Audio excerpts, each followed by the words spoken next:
Dikatakan gini, barang siapa menolak aku dan tidak menerima firmanku, perkataanku, ia sudah ada hakimnya. Yaitu firman yang telah kukatakan. Firman itulah yang menjadi hakimnya kelak di akhir zaman. Sementara Kristen, menjadi penyembah Yesus, bukan berdasar ucapan-ucapan Yesus. Bukan. Nyembah Yesus apakah dari firman yang keluar dari mulut Yesus? Tidak. Ibadah minggu apakah dari mulut Yesus? Tidak juga. Makan babi dari mulut Yesus? Tidak juga.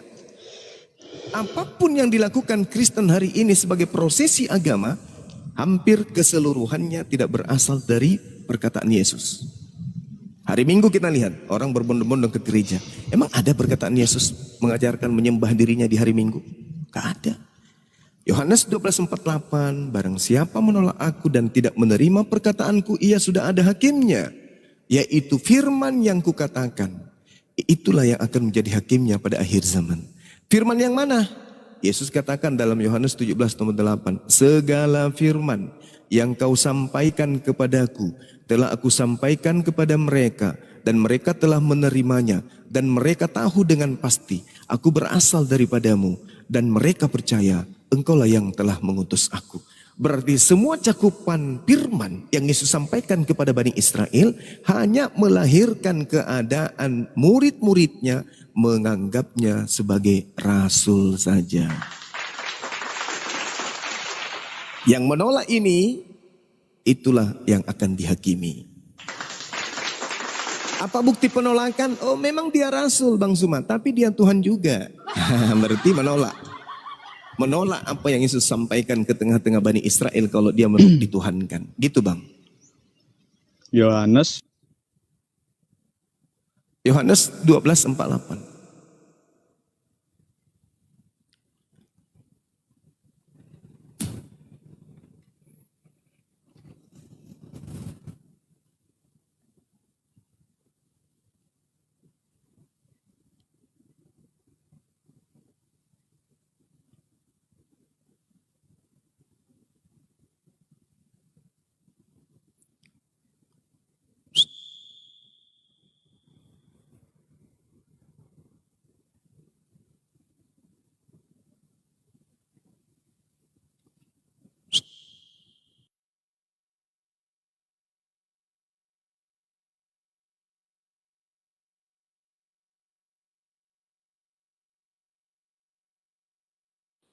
Mereka nggak tahu isi Bibelnya ya. Nanti dikasih tahu baru dia cari. Deh. Lagi cari di Google mungkin, Guru ndak? Iya, nggak apa-apa. Belajar itu penting. Karena dalam proses belajar orang bisa dapat hidayah. Sorry tadi Bang DKJS tadi kupikir Muslim. Assalamualaikum warahmatullahi wabarakatuh. Bang Suma, aku mau nanya, apakah Yesus itu Tuhan? Pertanyaan apa ini? Karena saya pikir Muslim. Sorry ya saudara DKJS.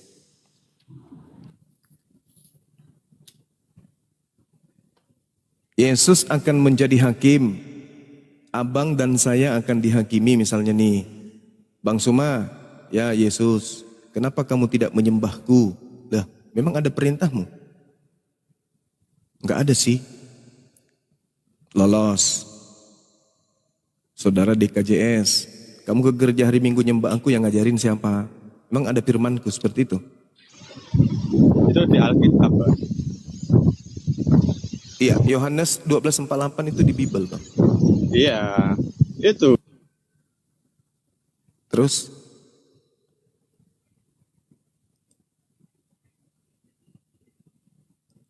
Kita mau kemana ini?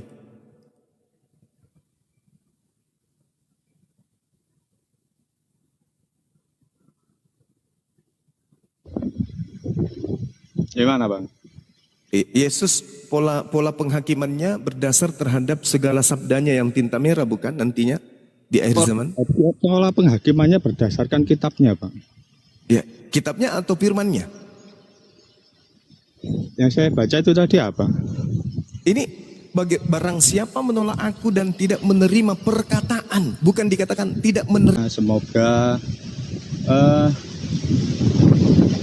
semoga semuanya bisa selesai ibadah puasanya dengan baik. Amin. Amin. Makasih Bang. Makasih Pak. Ya udah saya itu aja Bang ya. Terima kasih. Oke, saudara. Thank you. Thank you. Sorry tadi ya, Pak ya. Oh iya nggak apa-apa Bang. Saya Iya. juga minta maaf kalau ada Oke, salah. sip.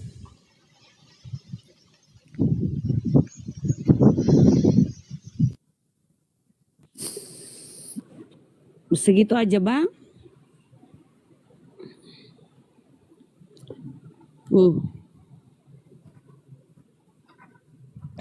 Iya. Kebenaran Kena itu tersemes itu tadi.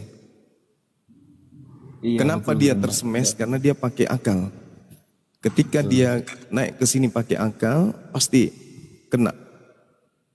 Pasti kena. Nah, kalau si Kibinirin ini kan dia enggak pakai akal dia. Ini pakai tumit dia nih. Pakai tumit. Orang ini bebal. Tumitnya dia pakai. Dia enggak pakai otak. Otak dipensiunkan, tumitnya yang dipakai.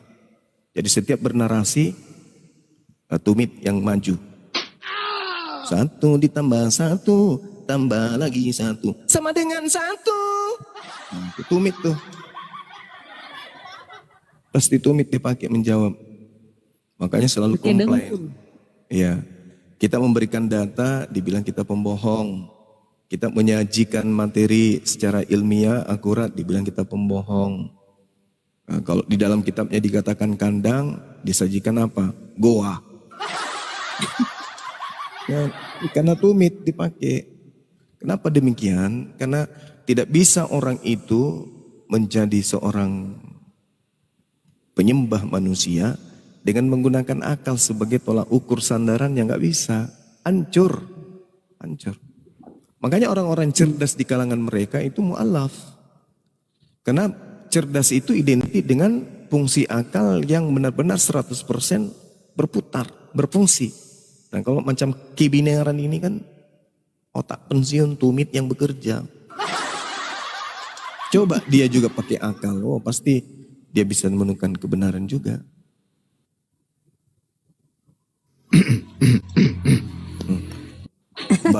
Batuknya aja pakai tumit. Merasa. Ayolah kawan, pakai akal kita Sebenarnya diskusi. Saya Sekali-sekali. kesini supaya pikiran Anda terbuka, supaya Anda mau menerima Yesus Kristus. Oke, sebagai coba Anda buka pikiran saya yang sudah terbuka lebar ini. Bagaimana cara saya bisa menerima Yesus yang adalah manusia menjadi pencipta? Coba. Saya buka diri nih, saya pasrah. Ayo. Coba yakinkan saya bahwa anak Maria itu pencipta. Coba. Mana caranya? Caranya, Ya. Anda hanya perlu buka Yohanes 1 ayat 1. Di situ aja Anda lihat. Di situ Yohanes udah jelas. 1 nomor 1. Itu bukan ucapan Yesus dan bukan sabda Tuhan. Firman Tuhan. Jadi firman siapa itu? Lah itu tulisan pengarang Yohanes, gimana ceritanya? Anda susah. Loh, ya Allah yang Karim. Bung, saudara jawab dengan jujur. Yohanes 1 nomor 1 itu firman Tuhan atau bukan? Firman Tuhan lah. Dari mana Anda mengatakan itu firman Tuhan? Karena setiap penulis yang menulis Alkitab diilhami dengan Roh Kudus. Dari mana? Siapa yang bilang kayak begitu?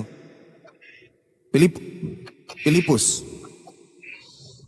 Tuhan Yesus yang bilang. Di mana? Tunjukkan ke saya kalau ada. Ah, ini dia. Bagus ini. Silakan. Ya. Bagus ini. Jadi menurut Anda kitab Kok jadi menurut saya? Tunggu. Anda ingin meyakinkan? Yang Anda tahu, kitab Kristen itu Perjanjian Baru ditulis sebelum atau sesudah kenaikan Yesus? Sesudah. Sesudah kan? Ya. Artinya sesudah Yesus pergi dari dunia ini dan kembali ke surga, disitulah kitab-kitab ini dituliskan. Betul. Lalu bagaimana dengan ucapan Yesus yang mengatakan semuanya telah aku sampaikan? Ya, kan dia telah sampaikan. Apa? Artinya dia telah menyampaikan kepada murid-muridnya apa yang perlu disampaikan. Makanya setelah Terus Yesus, kenapa pengarang kitabmu masih melakukan penyelidikan? Kenapa Yohanes masih menerima kesaksian dari orang lain? Penulis Yohanes masih menerima kesaksian. Kenapa? Sebenarnya kalau Anda tinjau Juma, Lukas, kitab Lukas dan kitab para rasul, kisah para rasul itu ditujukan sebenarnya bagi orang-orang Yunani. Betul sekali, karena memang agamamu itu agama Yunani, bukan agama Yahudi. Bukan ke situ, Bang. Hmm. Tetapi yang betul itu, makanya bahasa yang dibuat oleh Lukas. Mungkin dibesarkan sebentar. Host. Oke, makanya bahasa yang dibuat oleh Lukas itu harus teratur. Karena Untuk siapa? orang Yunani kan Teratur untuk siapa? untuk orang-orang Yunani. Nah, Karena salah. Kamu salah. Untuk satu orang bernama Theophilus. Masya Allah, luar biasa bangsa Samudra.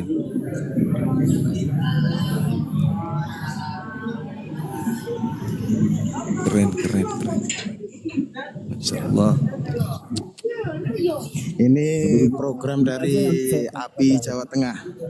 Masya Allah, luar biasa. Salut. Masya Allah. Makasih Bang Samudra. Sehat terus, panjang umur. Kawal terus anak-anak kita di sana. Siap. Rapatkan barisan. Ya. Ayo, Anda sudah mengakui bahwa kitab Anda itu untuk orang-orang non Yahudi. Sedangkan Lukas menulis untuk satu orang. Theophilus yang mulia, banyak orang yang berusaha menyusun satu berita tentang peristiwa yang terjadi di antara kita. Seperti yang disampaikan kepada kita untuk mereka yang dari semula adalah saksi mata dan pelayan firman. Karena itu, setelah aku menyelidiki segala peristiwa dengan seksama dari asal mulanya, aku mengambil Diilhami oleh roh dari Allah yang masih disertai kepribadian mereka dalam menulis. Menurut Anda seperti apa itu? yang dikatakan firman Allah itu dari Allah, bukan dari hasil penyelidikan dan pendapat. Paulus ini mengatakan, Lukas ini, aku mengambil keputusan untuk membukukannya. Betul sekali yang Anda bilang. Terus? Tetapi apakah di dalam menulis itu kepribadian penulis sendiri nggak termasuk lagi? Artinya penulis di situ hanya sebagai robot. Penulis Apa yang ini langsung penulis ini sama seperti Bang Suma ketika menulis tesis, melakukan penyelidikan. Setelah aku menyelidiki, Lukas menyelidiki. Begini Bung Juma, tetapi artinya di dalam dia menyelidiki itu disertai roh Allah sebagai petunjuk. Dan di mana petunjuk itu dijanjikan Allah, yaitu ada di Yohanes 14, 16 sampai 17. Oke. Dan aku akan meminta kepada Bapa dan Dia akan memberikan kepadamu seorang penolong yang lain untuk menyertai kamu selama-lamanya. Kamu di situ yaitu siapa? roh kebenaran. Dunia tidak dapat menerima dia, termasuk Juma ini ya. Sebab dunia tidak melihat dia dan tidak mengenal dia. Tetapi kamu mengenal dia sebab ia menyertai kamu dan akan diam di dalam kamu. Iya, tunggu. Kamu di situ siapa? Kamu di situ siapa? Orang yang percaya Yesus dong sama murid-murid. Jangan dibiaskan. Bicara yang jujur. Kamu di situ Iya, siapa? saya jujur. Iya, kamu di situ siapa? Oke. Dan di Yohanes 14 ayat 26 di situ juga dijanjikan, tetapi penolong yaitu Roh Kudus Aduh, akan parah. diutus oleh Bapa dalam namaku. Dialah yang akan mengajarkan segala sesuatu kepada kamu dan akan mengingatkan kamu akan semua yang telah kukatakan kepadamu. Jelas kan?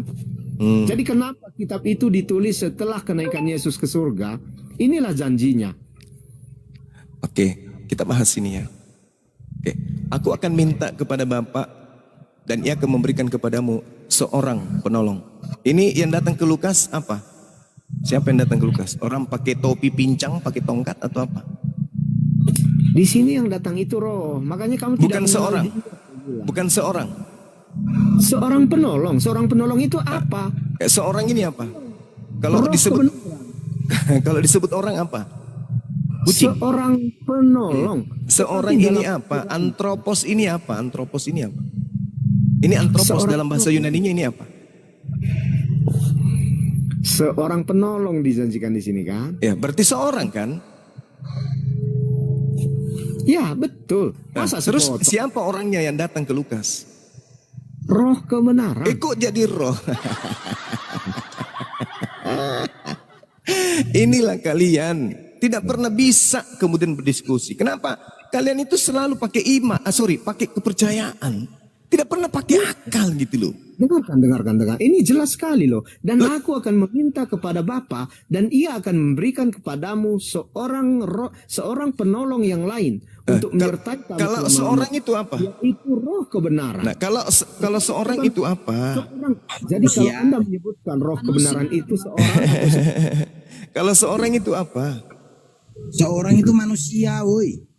itu bisa juga diperuntukkan untuk roh. Allahu Akbar. Izin Pak kebenaran. Woi, Pak kebenaran. Kalau Pak kebenaran izin. Orang kalau disebut seorang itu berarti dia makhluk. Makhluk itu adalah manusia, Pak. Itu kalau Bapak bisa bahasa Indonesia, itu artinya seperti semalam itu Bang Zuma udah 2 malam, kita tadi malam membahas tentang maut juga dengan Kang Dito. Begini juga, lalu lama-lama saya suruh host untuk turunkan karena nggak nyambung gitu loh. Beliau itu nggak mau menerima apa-apa yang disampaikan. Pak jangan kalah pula saya dari Bapak ngomel-ngomel kayak perempuan gitu loh. Sekali-sekali izinkan saya ini bicara. Begitu Pak kebenaran. Jadi diterima yang disebut Bang Zuma itu bukan memframing. Itu adanya di biblos Bapak. Harusnya Bapak menerima itu, terus kalau misalnya salah, coba Bapak cross check ulang Bibel Bapak, pahami lagi, begitu Pak. Jadi menjadi edukasi dan pembelajaran bagi Bapak sendiri dan juga bisa Bapak sampaikan atau Bapak berdialog dengan pastor atau dengan siapa, dengan pendetanya gitu. Kalau Bapak tidak paham, kalau gaya Bapak dari kemarin itu berdialog, itu kayaknya kalau orang Betawi bilang songong Pak. Kemampuan tidak ada, sementara takaran intelijensi Bapak sampai di mana, sementara Bapak memaksakan diri untuk berargumentasi. Tetapi yang ada di situ asumsi fiktif. Diksi Bapak itu enggak ini. Oke ya Pak, segitu aja dari saya. Bunda Oten memang. Bunda Oten. Iya itulah makanya kita ingin kalau kita menyampaikan itu bisalah didengar sedikit-sedikit Bunda kan. Tapi ya kalau dasarnya udah dogma doktrin susah sih Bun. Iya betul. Ngomong apa kebenaran nggak kedengeran. Lanjut. Iya, nggak apa-apa. Memang perlu dibantu, Gurunda Zuma. Oke, silakan Samudra membantu lagi ya. Oke, silakan. Assalamualaikum. Seorang itu apakah roh? Waalaikumsalam warahmatullahi wabarakatuh. Waalaikumsalam warahmatullahi wabarakatuh. Memang capek karena otak pensiun. Otak pensiun yang dipakai berbicara tumit. Allahu Akbar. Memang berat teman-teman Kristen ini. Seorang itu manusia itu, Bung. Manusia yang akan datang kemudian memimpin ke dalam semua kebenaran.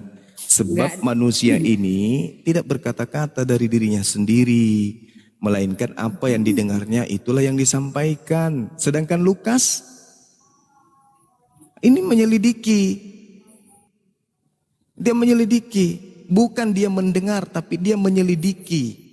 Menyelidik itu artinya dia ingin tahu, dia membaca dan seterusnya. Maka hasil dari penyelidikannya itu disebut karya ilmiah. Kalau lulus dari dosennya. Ini kan tidak ada kemudian legitimasi dari Yesus. Izin Bang Zuma. Iya, Saya bertanya ke Bang Zuma, pernahkah Bang Zuma mendengar orang membaca seorang roh halus, seorang roh kudus? Enggak pernah. Aduh, perut udah kram dari tadi. Iya, jadi yang datang mengajar itu setelah Nabi Isa, Yesus ya, Nabi lagi. Yang dikatakan roh kebenaran itu Nabi, bukan makhluk halus. Sedangkan kitab saudara mengatakan Yesus akan minta seorang. Jadi yang datang ini adalah orang yang menerima firman. Dialah yang akan mengajar segala sesuatunya tentang kebenaran, penginsapan dunia akan dosa, keadilan, hukum-hukum. Seperti itu, saudara. Jadi roh kebenaran itu jelas sekali bahwa dia adalah manusia. Lain cerita kalau Roh Kudus. Roh Kudus beda lagi. Roh Kudus dan roh kebenaran itu berbeda. Gitu, Bang. Begini cuma saya jelaskan aja. Assalamualaikum warahmatullahi wabarakatuh. Bang Zuman. Waalaikumsalam warahmatullahi wabarakatuh. Oke. Anda mau mendengar penjelasan saya atau tidak? Iya, silakan. Oke. Roh kebenaran disebut sebagai seorang karena dalam bahasa Yunani kata yang digunakan untuk Roh Kudus adalah parakletos, ya kan? Parakletos. Berarti penolong atau penghibur. Kata ini kan memiliki makna pribadi atau individu kan, penolong atau penghibur itu. Oke, udah. Sehingga Roh Kudus dianggap sebagai pribadi yang hadir untuk memberikan bantuan, penghiburan dan dukungan kepada orang-orang yang percaya. Jadi karena penghibur adalah dan penolong dianggap sebagai sebuah pribadi, maka digunakan kata seorang. Penggunaan kata seorang juga seorang ini juga menekankan bahwa Roh Kudus bukan hanya kekuatan atau energi, tapi merupakan pribadi yang aktif dalam kehidupan orang-orang percaya. Roh Kudus memiliki peran sebagai guru yang mengajarkan kebenaran. Makanya disebut seorang. Kalau sebuah atau sepotong itu kan tidak memiliki pribadi. Artinya kata seorang di sini menekankan. Dan penting untuk diingat ya, bahwa konsep Roh Kudus sebagai pribadi bukan konsep yang mudah dipahami sepenuhnya. Karena Jangan sifatnya yang pisahkan dulu, saudara. Pisahkan dulu roh kebenaran dengan Roh Kudus. sama. Roh Kudus dengan Gak Roh sama, kebenaran. gak sama. Dari mana pula Anda mengambil istilah? Kok Anda Dari yang mana Anda mengambil istilah Roh Kudus itu dari mana? Roh Kudus? Udah. Di mana Anda mengambil kata Roh Kudus itu dari mana Anda ambil? Saya ambil Pneuma dari Hogios. Itu roh suci itu, bukan Roh Kudus. Roh murni. Beda. Artinya di sini roh kebenaran sama dengan Roh Kudus. Anda lihat lagi di Yohanes 14 ayat 26. Tetapi penolong yaitu Roh Kudus yang akan diutus oleh Bapa dalam namaku. Nah, itu beda lagi tuh. Kalau Roh Kudus dan roh kebenaran itu beda. Ini sama. Roh Kudus itu adalah roh kebenaran. Salah. Roh Kudus Coba itu Anda malaikat sebutkan Jibril. ini. Kalau Anda mengatakan salah, coba Anda tunjukkan di ayat Alkitab di mana membedakan Roh Kudus dan roh kebenaran. Kalau berbicara mengenai roh kebenaran, Jangan pendapat Anda ya. Tunggu, Jangan dari tunggu, Alkitab. tunggu. Anda lihat di Dengar Alkitab. dulu. Oke, silakan tunjukkan. kalau roh kebenaran itu manusia, kalau Roh Kudus itu malaikat. Oke? Ya, oke. Di mana di Alkitab dinyatakan bahwa Roh Kudus itu Roh Kudus malaikat Anda bilang tadi ya. Yes. Di mana? Di mana? Di mana tertulis di Alkitab? Lucu ente, karena Roh Kudus itu adanya di Al-Quran, bukan di kitab Anda. Ya udah, ini kan saya membaca Alkitab, bukan membaca Makanya Alkitab. kitab Anda itu saya tanya dari mana ngambil kata Roh Kudus, kan begitu. Kembalikan ke. Bahasanya bukan ke situ. Sekarang Salah ente. Makanya saya bilang Kristen ini dabrul apa? Gadabros, asal-asal. Roh Kudus di situ terjemahan. Padahal di sini bukan Roh Kudus. Ini harusnya adalah roh halus. Ini Pneuma Hagios itu roh suci, roh halus. ketika saya jelaskan pun Anda masih membantah. Karena sekarang saya tanya, dalam bahasa Yunaninya apa? Bahasa Yunani apa? Mati meja. Roh Kudus di luar Kristen Indonesia tidak dikenal, Bung. Iya. Saya kan membacakan Terus? bahasa apa yang saya bacakan? Bahasa Ya, Indonesia atau bahasa sekarang Yunani? gunakan bahasa original teks kitab saudara apa? Pneuma Hagion. Pneuma Hagion. Apa bahasa Indonesianya? Roh semangat. Roh semangat. Kenapa larinya ke Roh Kudus? Roh Kudus. Kenapa? Roh Kudus itu hanya ada di dalam Al-Quran. Hagion artinya apa? Qul Hagion nazzalahu Ruhul Kudus. Ini Hagion artinya apa, Juma? Hagion artinya murni. Kudus, suci. Nenekmu kiper. Kudus itu bahasa Arab. Kodes dalam bahasa Ibrani. Bahasa Yunani apa? Roh Kudus itu gelar untuk malaikat Jibril penyampai firman. Qul nazzalahu ruhul qudus min rabbika bil haqq. Susah-susah ente. Anda mengambil istilah dari agama Islam, lalu Anda memaknainya sesuka Anda. Gak bisa. Kalau berbicara mengenai Anda melakukan sesuatu dan Anda menuduhkan itu ke saya. Itu yang sekarang kitab terjadi. Anda ini mengambil kata Roh Kudus dari mana? Jadi kudus itu bahasa Indonesia atau enggak? Bukan. Jadi Kudus, bahasa apa? Kudus itu bahasa Arab. Oke, kita cari di KBBI ya, ada kata kudus Ya. atau tidak. Ya, Jadi kalau silakan. ada kata kudus berarti Anda berbohong. Ya silakan aja. Nanti kita lihat duluan mana bahasa Arab, bahasa Quran dengan KBBI. KBBI kapan Dalam bahasa dibentuk? Indonesia, ada bahasa asing Sekarang yang di KBBI Indonesia itu kapan dibuat? Kamus itu kapan dibuat? Udah, begini. Hmm. Kadang ada bahasa asing yang di Indonesiakan. Anda tahu kan? Artinya ada beberapa istilah asing Nah, yang itu sudah Anda disebutkan Anda dalam sudah bahasa menjawab, berarti KBBI pun ngambilnya dari Al-Quran. Ya, Anda sudah menjawab. Indonesia. Dari bahasa KBBI itu diterbitkan bulan Oktober 1988. Kitab suci saya 1400 tahun yang lalu. Anda mengklaim. Anda memang paling pintar mengklaim. Anda mengambil kata kudus dari KBBI. KBBI ngambil dari mana? Bahasa Arab. Udah selesai kita. Nah, Bahasa Arab. sekarang kalau menggunakan Jadi kata Roh bagaimana Kudus, kalau Arab ya, kalau berbicara beragam mengenai Kristen? Roh Kudus, menurut asal bahasanya itu adalah malaikat Gabriel. Ya, itu dia Al-Quran. Di Al-Quran ya. Memang asalnya di situ. Kita bukan. Di Alkitab Asalnya bukan di seperti itu. situ. Nah, kalau kamu berbicara mengenai Bible-mu itu, ambil akarnya. Jangan ke KBBI, ambil akarnya sono di Yunani. Oke, berarti saya sebut dengan roh suci ya, roh suci. Ya, Oke, roh suci. Kalau roh suci itu belum tentu adalah malaikat Jibril, beda.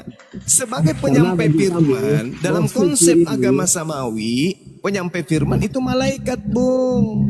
Ya. Bukan Tuhan. Jadi roh suci tadi tunggu. Malaikat penyampai Oke. firman. Oke. Oke. Ya, apa? Agama Islam ya. Bukan Apa di Anda agama katakan? samawi. Di Agama samawi yang menyampaikan firman itu malaikat. Di Yahudi tidak. Agama Yahudi masuk agama samawi kan? Masuk. Kalau Yahudi siapa yang menyampaikan firman? Kalau di Yahudi? Bang Zuma kita Ya Allah itu sendiri langsung berbicara. Lucu ente. Ya gimana Bang Kita Samudra? buktikan. Ya silakan. Gimana Bang Samudra? itu ada saudara kita Bang Billy, disapa dulu Bang Zuma. Host. Salam alaikum. Akhi Billy. Shalom, Akhi Zuma. Apa kabar? Masya Allah. Alhamdulillah bihair. Ya, Bang Christian Immanuel. Assalamualaikum warahmatullahi wabarakatuh. Di sini hujan gurunda. Maaf nih, berisik di sini. Iya. Lanjut. Izin sedikit Bang Zuma, Bang Kebenaran. Jadi sejak saya ikut pada masa kuliah saya tahun 80-an ya, termasuk sampai 88 dalam pergerakan untuk melawan misi misionaris. Jadi yang paling kami tidak bisa mengalahkan orang-orang di agama Bang Kebenaran itu apa, sampai hari ini memframing ayat, mencaplok bahasa dan ayat-ayat Al-Quran. Itu yang belum bisa teratasi dan kami menganggap angkat tangan salut dengan Kristiani. Ya, itu pernyataan kami dari MUI semuanya, sampai kata-kata kafir kami tidak boleh untuk mengucapkan, sedangkan kata kafir itu bahasa yang ada dalam Al-Quran kami, dan itu terjadi pada saat di DKI kemarin itu kasus surat Al-Maidah. Jadi ada tujuan-tujuan tertentu untuk itu. Jadi kalau diterangkan nggak mungkin karena berkaitan dengan politik. Gitu. Bang Kebenaran ya, kita angkat tangan kalau framing ayat, mencaplok ayat-ayat dan istilah di dalam Islam. Oke Bang, Bahkan lanjut. saat itu memframing Bundo. Oke, silahkan. Enggak, saya sampai situ, cuman berbagi aja. Itu aja. Berbagi framing. Ini framing terus. Sekarang akar kata kamu sudah akui. Roh Kudus ternyata adalah pneuma hagios. Kok jadi framing sih? Jujur napa jadi penyembah manusia itu ya? Ini segala sesuatu kalau masuk di dalam kepala, dalam tubuh kotoran, maka yang keluar kotoran. Ada apa pula framing? Terbukti kitabmu adalah kitab pencuri. Kristen gigi dalam mencuri dan mempertahankan hasil curian. Itulah agamamu. Sekarang kalau saya tanya, sampul agamamu bertuliskan Alkitab itu curi dari mana lagi tuh? Anda nggak mau tahu kan? Yang penting Alkitab. Anda nggak mau tahu kan? Padahal itu adalah hasil curian. Dari mana bahasa Yunani punya kata Alkitab? Gak ada. Oke, jadi begini saja cuma. Tuh Mari pasti kita ada tutup. bantahan aja. Gak bisa Mari kita memberikan tutup. narasi yang masuk rasio. Apa yang menyebabkan kita menggunakan kata Alkitab? Kira-kira? Mari kita tutup kitab kita. Coba Anda tunjukkan di mana Isa disuruh. di dalam sejarah. Disuruh Iya, tutup yang kita. bikin gemes. Disuruh nutupin. Aduh ya Gak Allah. bisa. Saya katakan lagi, Kristen itu agama yang paling gigi mempertahankan hasil rampasan dan curian. Itu Kristen. Anda Itu nggak agama bisa saudara. mempertahankan kitab Anda melalui nilai sejarah. Kitab Anda hanya ada di kitab Anda. Ya memang. Iya. Karena kitab kami memang tidak ngambil dari agama lain. Tidak seperti agamamu. Karena Islam itu mandiri, nggak nyolong kitabnya orang. Kitabmu kan cuma kitab Spanyol, separuh nyolong dari agama Yahudi. Bukan, maksud saya begini loh bro. Kalau Alkitab ditutup, bekas kerajaan Daud masih terlihat. Ya. Yesus masih bisa dibuktikan lewat sejarah arkeologinya. Kandang yang goa itu. Apapun itu ada. Tulisan-tulisan mengenai Yesus itu ada di luar kitab suci. Kau Tetapi bilang sekarang katanya saya mau arkeolog. bilang kepada Anda, Arkeolog penyaliban kayunya di mana? coba tunjukkan Isa atau apapun tokoh di dalam Al-Quran itu di luar Al-Quran yang mempunyai arkeologi. Coba tunjukkan. Bisa atau tidak? Nabi Musa. Nabi Musa di mana arkeologinya? Lah, Karena tanya Musa aja. itu nggak sama loh. Mesir sama. ada sampai sekarang, Firaun masih ada. Nggak sama. Kenapa Anda tidak mau, kenapa mau sama-samakan? Kan di awal tadi Anda terlalu jauh loh. Padahal pernyataan saya, saya. Nuh itu Bang, berbeda dengan kebenaran Nuh Ka'bah dan itu Al-Quran. kapan didirikan, Bang? Ya, Nggak usah itu. Ka'bah itu bukti apa itu? Siapa yang mendirikan? Ka'bah sebelum adanya Islam juga kan sudah ada. Nah, itu salah satunya bukti Ya, arkeologi tapi Islam. Ka'bah sebelum Nah. Islam itu digunakan oleh ajaran pagan. Pagan sebelum Terlalu jauh. itu Nabi Ibrahim, Nabi Ibrahim gimana? Nabi Digunakan. Ibrahim dengan Abraham berbeda. Abraham yang ada di dalam Alkitab. Tidak Gini, saudaraku, Bundo, sabar Bundo, yang lain biar abang dan kita, biar Bang Zuma sabar, mohon maaf supaya fokus Bang Zuma. Iya, satu orang kecil ini dikerumuni mati dia nanti. Ilmu nggak ada, kayak sudah kayak gitu udah dikerubutin. Mati dia nanti, bunuh diri, frustasi. dia. Jadi gini aja, nggak usah terlalu muluk-muluk. Hubungkan aja dulu antara agama Anda dengan Yesus itu hubungannya di mana? Itu aja dulu. Anda bisa berbicara mengenai Nabi Musa dan lain-lain itu hanya karena mengambil kitabnya orang Yahudi yang diterjemahkan kemudian abad ketiga sebelum Masehi. Tanpa itu Anda bukan siapa-siapa. Anda hanyalah seorang penganut ajaran Helenisme, penyembah roh. Roh bertanduk 7 bermata 7. Untung saja ada kitabnya orang Yahudi yang pernah diterjemahkan dalam bentuk Septuaginta abad ketiga. Lalu kemudian diedit oleh bapak-bapak gereja sehingga menjadi perjanjian lama. Kalau tidak ada itu, kalian itu nyata 100% nampak paganisme. Kalian bukan agama dari nabi-nabi. Bukan. Makanya saya katakan di awal, terlalu jauh Anda melanglang buana, so intelek. Hubungkan dulu antara Yesus dengan agamamu itu apa hubungannya. Itu aja dulu. Coba Anda narasikan dulu, di mana Yesus pernah menyebut nama Kristen itu, di mana? Di mana Yesus pernah menyebut nama Lukas? Di mana? Di mana Yesus pernah menyebut nama Markus? Di mana Yesus pernah menyebut Paulus? Di mana Yesus pernah menyebut Vatikan, Katolik? Di mana? Hubungkan itu dulu. Terlalu jauh Anda berhayal. Yesus yang menjadi acuan Anda sebagai Tuhan. Kalau Elohim menyebut Yahudi, menyebut Yakub, menyebut Israel, yes. Sekarang Yesus menyebut Kristen di mana? Yesus menyebut Roma, Vatikan di mana? Yesus menyebut Perjanjian Baru di mana? Kitab Lukas, Markus, Matius di mana Yesus pernah sebutkan? Tak ada. Maka tak ada hubungannya antara Yesus dengan agama pagan Kristen. Tuh, hanya bisa tertawa cengengesan. Jawab itu. Ngapain ku bahas-bahas Islam? Ngapain ku bahas Nabi Musa, Nabi Abraham? Tak perlu. Iya, ya karena Anda enggak. Oh, aduh, itu dibuang Tuhan kamu cuma. Dibuang.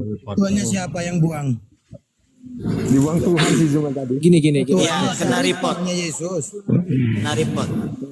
Mudah-mudahan naik lagi beliau ya. Saya jelaskan dulu ya saudara-saudara. Ka'bah itu Mau menjelaskan apa? Nanti aja saya jelasin. menjelaskan Ka'bah seperti kata Bundo FA tadi ya. Nanti. Ya, kamu diskusi sama Bang Zuma. Pada masa Ya. sebelum Islam, Ka'bah Ya, itu kamu digunakan diskusi sebagai sama Bang Zuma. Diskusimu dari awal itu sama siapa? Ketika ada gurunda di sini, kamu nggak berani bersuara. Tunggu dulu kebenaran ya, biar kondusif ya. Kamu udah untung kalau di Komal Islam nggak ada main kick di sini. Bang Billy Ya, monitor. Pak Inspirasi, bantu Bang Inspirasi naikkan gurunda nanti kalau udah.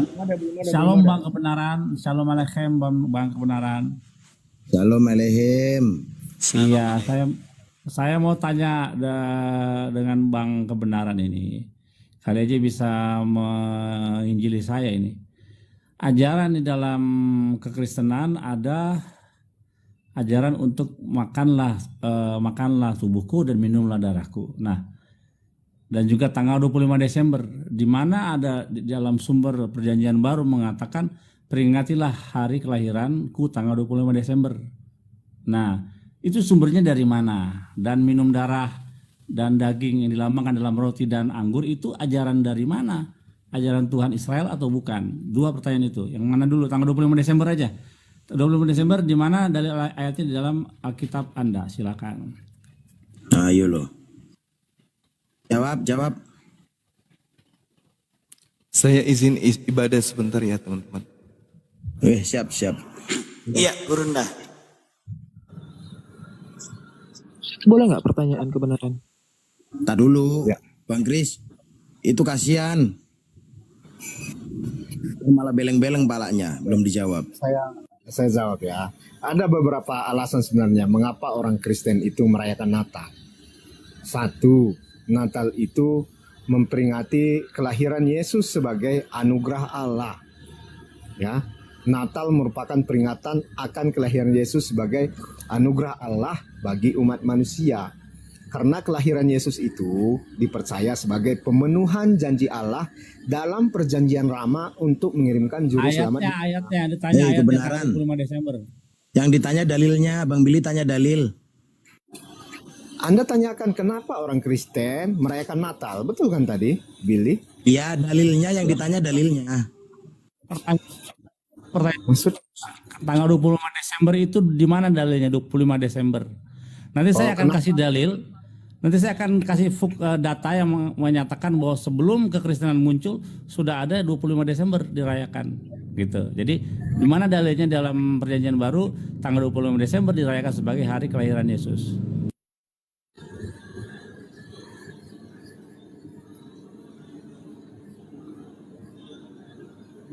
Maksud Anda, kenapa di tanggal 25 gitu? Di mana di Alkitab ada dinyatakan bahwa tanggal di mana di Alkitab tanggal 25 Desember itu dikatakan peringatan kelahiran Yesus?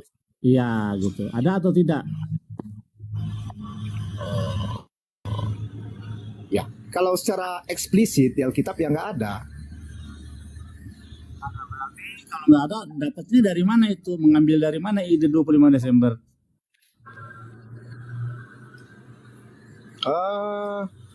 Begini, simbolisme teologis. Jadi beberapa teolog awal itu mengaitkan kelahiran Yesus dengan matahari terbit atau terbitan kebenaran secara simbolis.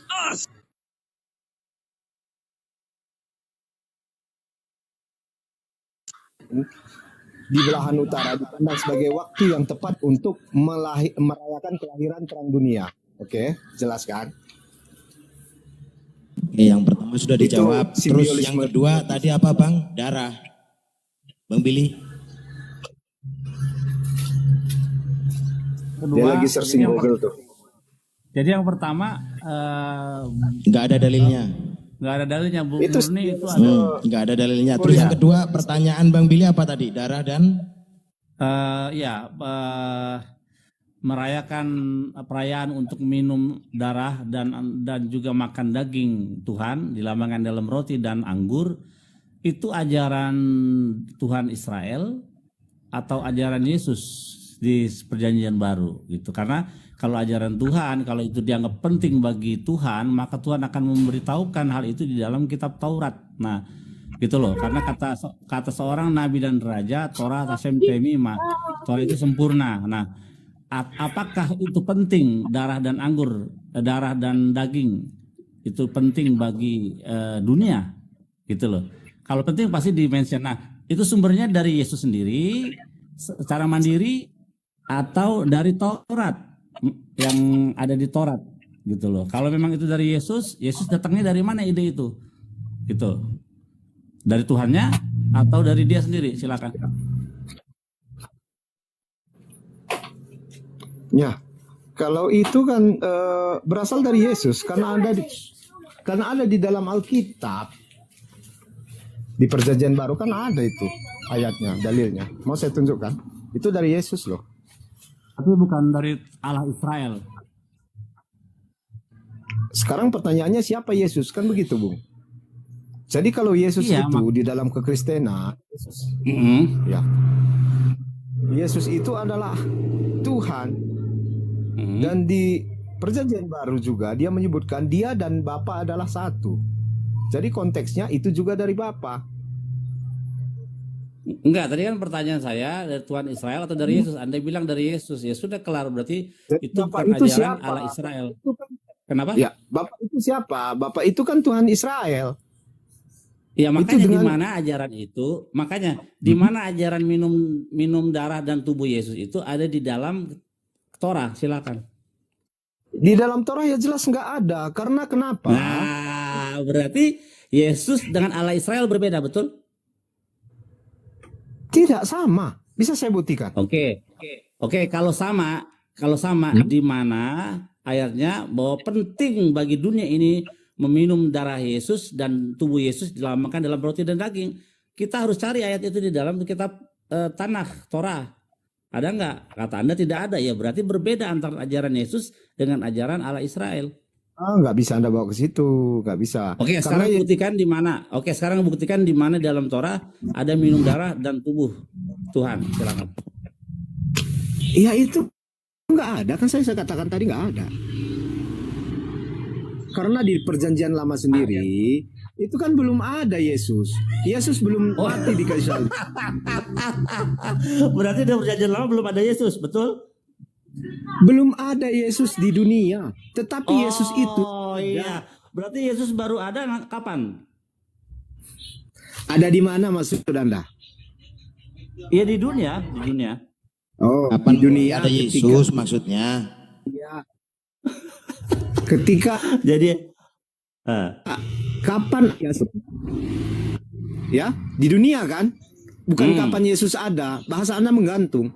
Loh, justru Anda yang mengatakan lebih dulu. Jadi maksud Anda belum ada Yesus tadi Anda bilang. Belum ada Yesus di dunia. Oke. Dia belum terlahir sebagai manusia. Oke, berarti sebelum dia terlahir dia ada di mana? Iya.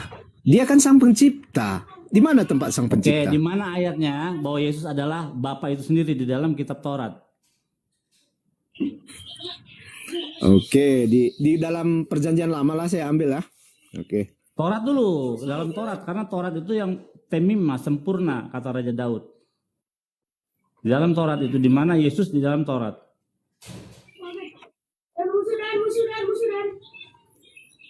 Di dalam perjanjian lama lah saya ambil. Di kitab Neviim atau Ketuvim? Saya sajikan dulu, nanti Anda lihat sendiri.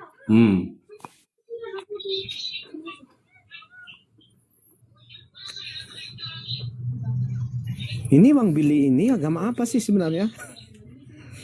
Dia Yahudi. Bang. Kau tunjukkan ayatnya lah. Jadi kan kalau kata kitab Abang kan keselamatan datang dari bangsa saya, Bang. Itu kan. Yesus kan udah nggak ada, Bang. Yesus sudah naik ke surga. Loh, keselamatan datang dari bangsa siapa? Keselamatan dari bangsa Yahudi, Bang. Dari bangsa kami nih. Bangsa Israel. Bangsa Israel. Oh enggak, buka ayatnya. Ayatnya bukan bangsa Israel. Keselamatan datang dari bangsa Yahudi, bukan Israel. Coba Abang buka ayatnya dalam kitab Abang. Ketika Yesus sudah tidak ada di bumi sekarang, dia ada di surga katanya. Orang Yahudi sampai sekarang masih ada, Bang, termasuk saya. Jadi keselamatan Abang itu datang dari bangsa saya, Bang.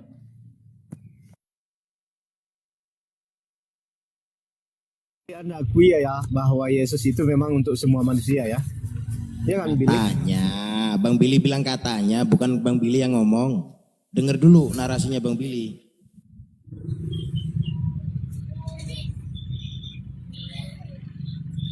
Yesus di dalam seluruh kitab Tanakh, di dalam kitab orang Yahudi, di mana Yesus adalah Bapa itu sendiri, ya. Oh, Yesus bersama dengan Bapa. Di mana ayatnya? Maksud Anda nubuatan tentang kelahiran Yesus kan? Itu Pertama, oke, ada dua. Pertama tertulis nama Yeshua, ada nggak? Bahwa dia adalah Bapa itu sendiri. Ada itu nggak? tidak ada, bro. Tidak ada. Bagus sekali. Pengakuan yang sangat jujur bahwa tidak ada Yesus tertulis dalam kitab orang Yahudi. Betul. Nah, sekarang Bukan seperti itu. Tidak ada tertulis Bapa adalah Yesua. Bukan tidak ada tertulis yang seperti tidak ada. Betul sekali. Terima kasih. Itu saya berterima kasih. Nah, sekarang di mana nubuatan Yesus di dalam kitab orang Yahudi? Tadi kan Anda udah mengakui. Yesaya mengakui apa sekarang? Anda bahasa Anda gantung. Anda tadi sudah mengakui tidak ada. Tadi Anda sudah mengakui tidak ada tertulis bahwa Yesus adalah Tuhan Israel, betul? Anda sudah bilang tidak tertulis. Kalau secara eksplisit tidak ada, tapi bisa saya tunjukkan itu. Terima kasih atas kejujuran Anda. Anda sudah mengakui tidak ada nama Yeshua tertulis sama dengan Bapa. Terima kasih. Sama dengan Bapa ada. Itu jangan Anda framing. Itu Anda framing. Yang mana ayatnya? Mana Oke, ayatnya? saya tunjukkan ya. Di mana? Yesus adalah Bapa. Aku dan Bapa adalah satu, kata Yesus. Ya, itu mah bukan itu bukan kitab Tanakh, bukan kitab Perjanjian Lama, itu kitab Perjanjian Baru. Astaga. Jadi maksud Anda apa sekarang? Perjelas dulu dong. Anda nanya pun nggak jelas, menjebak pertanyaan Anda soalnya. Oke, bentar. Kebenaran. Kau mute dulu. Kau mute. Yang Bang Billy itu yang ngomong. Kau mute dulu. Bang Billy silakan ngomong. Oke, tadi saya di awal sudah tanya. Pertama, pertanyaan saya itu datang dari klaim Anda bahwa Tuhan Israel itu adalah Yesus itu sama. Yesus adalah Allah itu. Nah, pertanyaan saya di mana tertulis Yesus adalah Allah Israel di dalam seluruh kitab Tanakh. Nah, bilang oke, ada di perjanjian, pokoknya di perjanjian lama ada. Nah, saya minta ayatnya di mana bahwa Yesus itu equal atau sama dengan Allah, dengan Hashem, Tuhan Israel. Nah, Anda sudah mengakui tadi memang tidak pernah tertulis demikian. Nah, sekarang kita lari ke nubuatan. Kalau memang secara eksplisit tidak tertulis, ya memang benar. Anda sudah mengakui tidak tertulis. Yeshua ada di dalam kitab Tanakh. Selesai. Bahwa Yesus bukan Allah. Nggak ada tertulis. Nah, sekarang kita ke nubuatan. Silakan. Nubuatan Yesus di dalam kitab orang Yahudi. Silakan.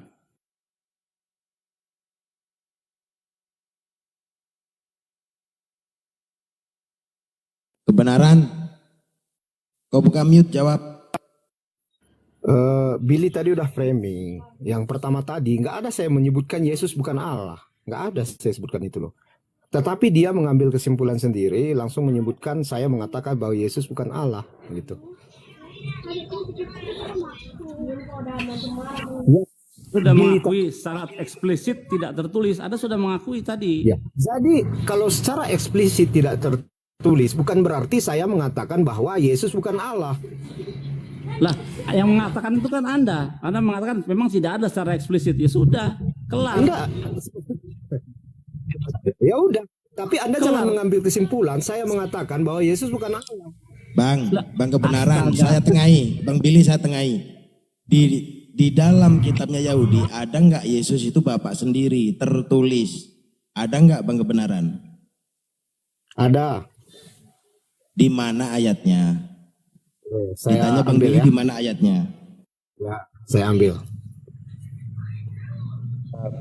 Perjanjian lama Bang ya. Kebenaran ya. Ya, perjanjian lama saya ambil. Oke, saya ambil di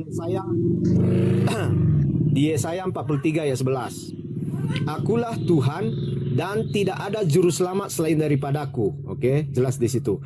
Dan Yesus di perjanjian baru dikatakan bahwa dia adalah juru selamat. Jadi dari Yesaya 43 ayat 11 bahwa tidak ada juru selamat selain Tuhan, maka Yesus itu adalah Tuhan. Jelas ya? Oke, Bang Billy silakan Yesusnya jawab. dalam Yesaya 5:42 itu. Ada nggak kata Yesus? Di sini Tuhan Allah Israel mengatakan, akulah Tuhan dan tidak ada juru selamat selain daripadaku. Oke, kita Jadi cek, jelas. Oke, kita cek teks aslinya ya. Bisa saya bukakan. Oke. Oke, lanjut. Yesaya berapa? Aku buka ya teks asli ya. 43:11. 43:11. Sebenarnya orang Yahudi pasti tahu aturannya ini. Bang Billy ini orang Yahudi apa nih? Sabar. Oke, 43. Kalau Bang Billy ngomong kamu mute dulu. Kita lihat. Oke.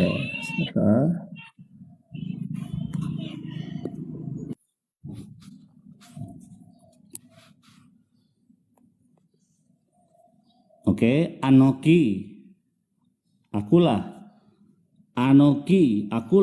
YHWH, VN, Mibaladai, Mosia, bukan Mosiah, Mosia. Jadi saya atau akulah, ini Yesus apa YHWH ini tulisannya? Itu Yahweh, Bang. Yahweh Iya, itu. bukan Yesus di sini tulisannya, oi. Di mana Yesusnya? Yeshua. Yeshua itu tulisannya begini, Yeshua. Tunggu. Yeshua. Ya, Yeshua tulisannya gini. Yud, Shin, Yeshua. Nih, Yeshua. Ini Yeshua nih begini. Nah, di sini tulisannya Anoki Hashem. YHWH, bukan Yeshua. Halo. Ayo. Bukan Yesus. Di mana Yesusnya? Tadi ada saya sebutkan Yesus atau tidak? Aduh, Bang kebenaran yang ditanya Bang Billy di mana kitabnya orang Yahudi Yesus itu Bapa sendiri. Kamu jawab ada. Yesus itu Bapa sendiri. Di ayat berapa? Di ayat Yesaya 43:11. Di situ kan nggak ada, Bang. Di situ dinyatakan dengan makanya agak ngesitik pikirannya, Bang. Tolong ya, dipikirkan dan didengarkan ya. Oke, saya bacakan sekali lagi. Akulah Tuhan dan tidak ada juru selamat selain daripada aku. Kalau di dalam bahasa lainnya ini, dengarkan dulu Bang, giliran saya kan. Akulah Yahweh. Memang benar seperti kata Bang Billy tadi ya. Di situ Yahweh. Akulah Yahweh. Dan tidak ada juru selamat selain aku. Jadi kenapa saya bilang ada dia mengakukan bahwa Yesus itu sendiri adalah Allah. Di ayat 11 ini Yahweh mengakukan bahwa tidak ada juru selamat selain dia. Dan di kitab perjanjian baru Yesus mengatakan dialah juru selamat. Sudah. Jadi dari situ kita dapat bahwa Yahweh adalah juru selamat dan tidak ada selain juru selamat selain dia. Dan Yesus adalah juru selamat. Bang kebenaran, Jangan dicocok-mologikan dengan perjanjian baru. Yang ditanya di mana yang kamu sebutkan Yesaya 43:11 tertulis Yesus. Paham? Yang pertanyaan Anda tertulis Yesus atau di mana bahwa Bapak itu mengaku bahwa dia juru selamat sama seperti Yesus? Kok malah kamu yang muter sih Bang? Tadi yang ditanya di mana kitabnya Yahudi yang menyatakan Yesus itu Bapak sendiri? Ya itu, ini tadi. Inilah. Mana nggak ada tuh Yesus menyatakan akulah Bapak itu sendiri. Saya bacakan balik ya. Akulah Yahweh dan tidak ada juru selamat selain aku. Yesus siapa? Juru selamat atau tidak? Menurut orang Kristen, nggak usah menurut Anda. Bang, dengar nggak pertanyaan Bang Billy? Ya, udah jelas itu. Kalau Anda pengen menanya lain topik lah. Itu udah jelas saya jawab kan. Jangan kabur. Di mana itu tertulis Yesus itu Bapa sendiri? Di Yesaya 43:11. Apa mengakukan? Dengar ya. Akulah Yahweh dan tidak ada juru selamat selain aku. Nah, Yahweh itu Yesus bukan? Tertulis Yesus apa Yahweh? Di situ tertulis Yesus. Tetapi dia mengatakan tidak ada juru selamat selain dia. Bentar. Di situ tertulis Yahweh apa Yesus? Di situ tertulis Yahweh apa Yesus? Di sini yang tertulis Yahweh. Lah kenapa kamu bilang Yesus? Aku tidak ada bilang Yesus, dengarkan ya. Akulah Yahweh, kan gak ada bilang Yesus kan? Dan tidak ada juru selamat selain aku. Jadi di perjanjian baru yang menjadi juru selamat hanya Yesus. Jangan dicocok-mologikan ke PB. Memang seperti ini. Ya, Di kan? di perjanjian lama kitabnya Yahudi ada nggak tertulis Yesus itu Yahweh itu sendiri? Ada nggak? Tadi kan Anda dengarkan, akulah Yahweh. Ada nggak pertanyaannya? Aku. Jadi Yesus juga juru selamat. Bang, dengar.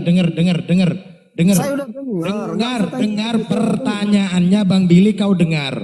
Di mana tertulis di kitabnya Yahudi Yesus itu adalah Yahweh sendiri. Yahweh itu sendiri adalah Yesus. Di mana tertulis? Ada nggak? Oke, kita sekarang sedikit edukasi ya, nggak apa-apa lah. Jadi kitab Yesaya 42 ini bercerita kepada siapa sih? Tuhan berbicara lewat Nabi Yesaya untuk siapa? Yesaya 43 ini, dengerin. And now you said, dan sekarang kata Hashem, penciptamu wahai Yakub, the one who fashioned, satu-satunya yang menciptakanmu wahai Israel. Jangan takut, karena aku telah menebusmu. I have redeemed you. Jadi di sini kitab Yesaya ini dalam teks dan konteks kepada Yehuda. Tuhan juru selamat siapa? Juru selamat Yehuda. Kenapa demikian? Yesaya adalah nabi bagi suku Yehuda. Di zaman yang sama di Israel Utara ada nabi juga bagi 10 suku yang hilang itu yang ada di utara. Itu namanya Nabi Hosea. Jadi kitab Yesaya ini murni nubuatan bagi Yehuda. Dan ketika dikatakan juru selamat, bukan juru selamat bagi bangsa-bangsa. Dalam hal konteks di sini juru selamat Israel, lihat nih. For I have redeemed you, karena aku telah menebusmu. Lihat. Ini cerita sudah sama sekali nggak ada hubungan dengan kekristenan. Lanjut. Bang Zuma itu sudah aktif tuh. Silakan Bang. Halo Aki Zuma, lanjut Aki Zuma. Sudah sholatnya selesai. Iya, Ahi. Yesaya 19 nomor 20 Ahi bisa dibacakan Ahi.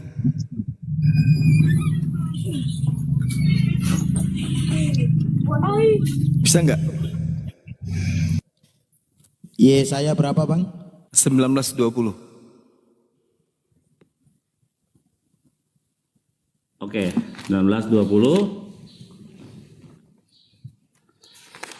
19:20 kaf.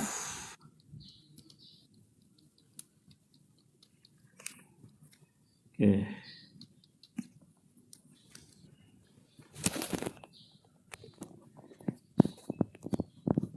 Buka kamera dulu ya. 19 udah Yutet 19 ayat 20 ini dia. ya. And the will and it will be a sign and a witness to Hashem of Legion in the land of the Egypt. 19 ayat 20 betul? Yes. Akhi? Yeah. 20 ini dia. And the land of Egypt. Oh, oke. And dan it will be a sign, dan itu akan menjadi tanda, and a witness to Hashem, dan menjadi saksi bagi Hashem, Tuhan yang berbala tentara, in the land of Egypt, di tanah Mesir, that when they cry out, ketika mereka berteriak kepada Hashem, oleh karena mereka tertekan, dia akan mengirim siapa? Juru selamat. Juru selamat. Oke, jadi juru selamat itu Musa juga juru selamat. Betul, akhi, mantap belajarnya. Serem saya dengernya nih. Mantap. Jadi Musa juga juru selamat. Bukan cuman Yesus mengatakan di dalam kitabnya saudara-saudara Kristen sendiri bahwa akulah jalan, akulah kebenaran, akulah hidup. Tidak ada yang sampai kepada Elohim tanpa melalui aku. Berarti Yesus ini hanya perantara aja. Sama seperti Nabi Musa juga. Dia hanya perantara. Dia bukan juru selamat.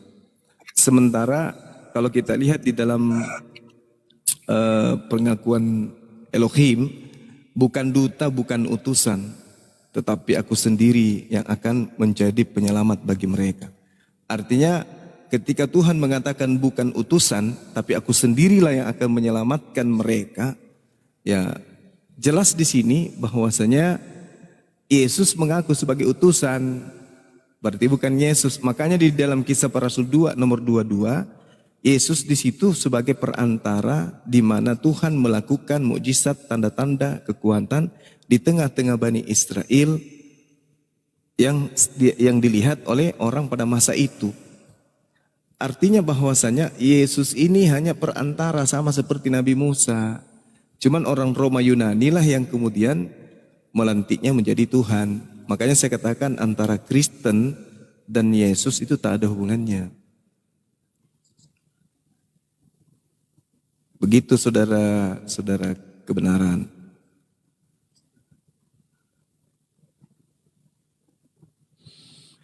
Oke, silakan dilanjut. Kebenaran terhanya. Kaget ya, Musa juga juru selamat ya kebenaran. Iya. Kebenaran monitor. Ya. Jangan pingsan kau. Lanjut. Enggak. Ya. Begini saudaraku. Sebenarnya kisah dari Israel sendiri keluar dari Mesir itu adalah kisah awal penyelamatan Allah akan dunia.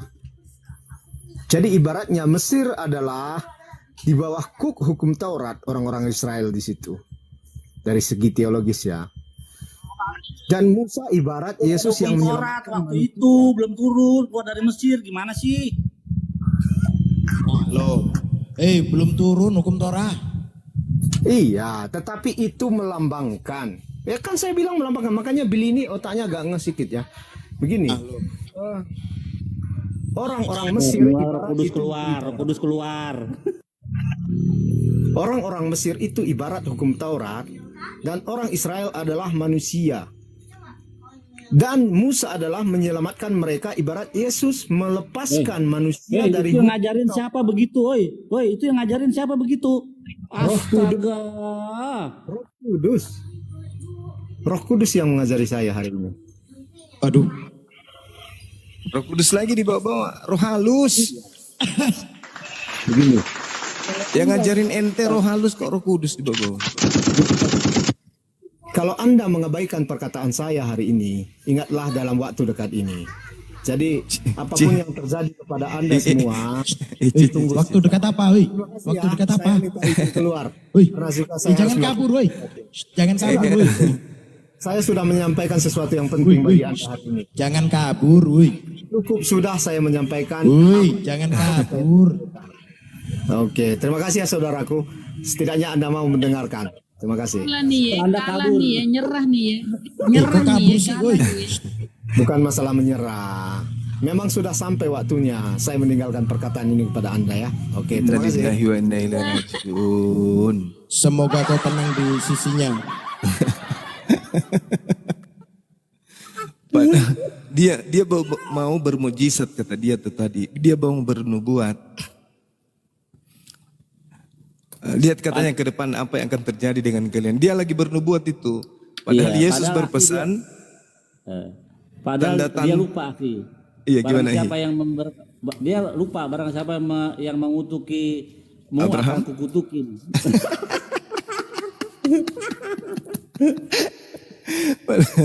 Barang siapa yang mengutuki, aku akan kutuki. Iya luar biasa. Masya Allah. Itu loh, akhi, ada pesan Yesus loh. Dari buat tanda-tanda nabi palsu itu pengikutnya adalah bermukjizat, bernubuat, mengusir setan pakai namaku. Itu Yesus katakan. Memanggil aku Tuhan. Nah, itu tanda-tanda nabi palsu, pengikutnya begitu, kata Yesus. Dan melakukan sesuatu yang bukan kehendak Elohim. Itu pesan Yesus di Matius 7. Ngeri itu. Cuman ya sayangnya teman-teman Kristen ini kalau diskusi nggak mau pakai akal sih soalnya. Dia Tadi dia mau ngomong waktu di Mesir, keluar dari Mesir itu dihubungin sama Torah. Lah kan waktu keluar dari Mesir belum ada Torah. Belum. Gimana sih dia? Aduh. Justru ya akhi ya, kita lihat di dalam kitab Tanakh ya. Kalau kita di dalam kitab Perjanjian Baru kita nggak menemukan YHWH, Tuhan itu berfirman kepada Matius, Markus, Lukas. Yang ada tertulis dalam kitab Tanakh itu Tuhan berfirman kepada setan. Hebat tuh. Iya, berfirmanlah Tuhan kepada setan. Itu ada, tapi nggak ada pernah berfirmanlah Tuhan kepada Matius. Artinya Matius, Markus, Lukas itu tidak lebih hebat dari setan. Dalam kitab Ayub itu Tuhan berfirman kepada setan, Vayomer Hashem El Hasatan, berfirman Tuhan kepada setan. Mantap.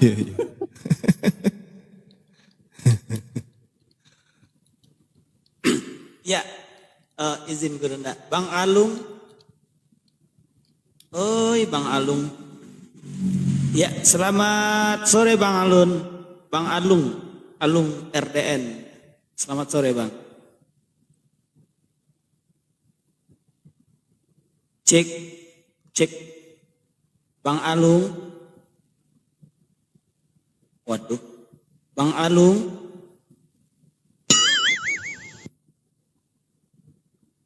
Bang Alung monitor.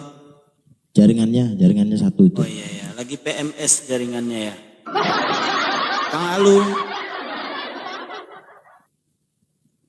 Bang Alung. Ini. Woi Palu.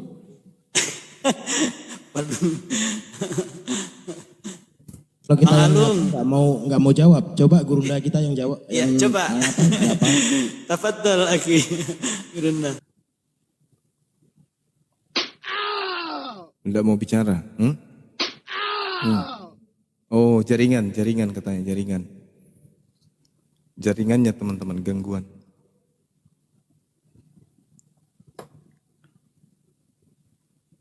Jaringan, saya gangguan juga jaringannya ya. Gak ada suara saya. Enggak, kalau Gurunda aman. Kalau orang jaringan Islam jarang gini sih, jarang jelek. Ya, Bang Alung. Di YT di sini bagus. Bang Alung. Bang Alung. Udahin aja. Ya, siapa tahu. Ya, silakan teman-teman di bawah yang merasa beragama Kristen yang ingin berdiskusi, ada yang mau ditanyakan kepada Gurunda, silakan ya. Yang ada yang belum terjawab sama teman-teman Muslim yang lain, silakan naik. Tapi mohon kalau mau bertanya dengan data, bawa itunya. Bawa akal, utamanya akalnya. Iya begitu. Aku malas ngomong gitu. Biarlah Gurunda yang nyambung. Akalnya dibawa, jangan cuma kepercayaan aja ke atas. Nanti ujung-ujungnya itu iman kami, itu kepercayaan kami. Berarti tadi banyak Nabi Musa pun juru selamat ya. Itu yang mereka bangga-banggakan kan, Yesus juru selamat, Yesus juru. Jadi dia ketampol tuh akhirnya apa, kabur. Nah kalau Yohanes juga juru selamat loh. Yohanes itu juru selamat untuk pelacur dan pemungut cukai. Malah lebih dulu pemungut cukai dan pelacur masuk surga daripada pendeta. Disebutkan pemungut cukai lebih percaya kepada Yohanes. Dan ini ada kan Matius 21 nomor 31. Ya, Jadi Yohanes itu juru selamat bagi pelacur dan pemungut cukai, rentenir. Mantap. Riko, apa yang disampaikan? Silakan dulu Bang, isi waktu. Riko. Assalamualaikum warahmatullahi wabarakatuh. Waalaikumsalam. Salam kenal semua ya, dari saya Riko, Tanjung Pandan Belitung, sang penjual cemilan. Di untuk hari Lebaran ini kami buka PO untuk pemesanan seluruh di Indonesia ini dari ujung Sabang sampai Merauke. Silakan yang mau PO dulu.